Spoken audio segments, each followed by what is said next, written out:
Job 20. Sophar de Nama prit la parole et dit. Mes pensées me forcent à répondre. Et mon agitation ne peut se contenir. J'ai entendu des reproches qui m'outragent. Le souffle de mon intelligence donnera la réplique. Ne sais-tu pas que, de tout temps, depuis que l'homme a été placé sur la terre, le triomphe des méchants a été court. Et la joie de l'impie momentanée? Quand il s'élèverait jusqu'aux cieux, et que sa tête toucherait aux nues, il périra pour toujours comme son ordure. Et ceux qui le voyaient diront, où est-il? Il s'envolera comme un songe, et on ne le trouvera plus. Il disparaîtra comme une vision nocturne. L'œil qui le regardait ne le regardera plus. Le lieu qu'il habitait ne l'apercevra plus.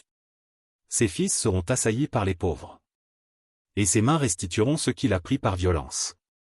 La vigueur de la jeunesse, qui remplissait ses membres, aura sa couche avec lui dans la poussière. Le mal était doux à sa bouche. Il le cachait sous sa langue. Il le savourait sans l'abandonner. Il le retenait au milieu de son palais. Mais sa nourriture se transformera dans ses entrailles. Elle deviendra dans son corps un venin d'aspic. Il a englouti des richesses, il les vomira. Dieu les chassera de son ventre. Il a sucé du venin d'aspic. La langue de la vipère le tuera. Il ne reposera plus ses regards sur les ruisseaux, sur les torrents, sur les fleuves de miel et de lait. Il rendra ce qu'il a gagné, et n'en profitera plus. Il restituera tout ce qu'il a pris, et n'en jouira plus. Car il a opprimé, délaissé les pauvres. Il a ruiné des maisons et ne les a pas rétablies. Son avidité n'a point connu de borne. Mais il ne sauvera pas ce qu'il avait de plus cher. Rien n'échappait à sa voracité. Mais son bien-être ne durera pas. Au milieu de l'abondance il sera dans la détresse. La main de tous les misérables se lèvera sur lui. Et voici, pour lui remplir le ventre, Dieu enverra sur lui le feu de sa colère. Et le rassasiera par une pluie de traits.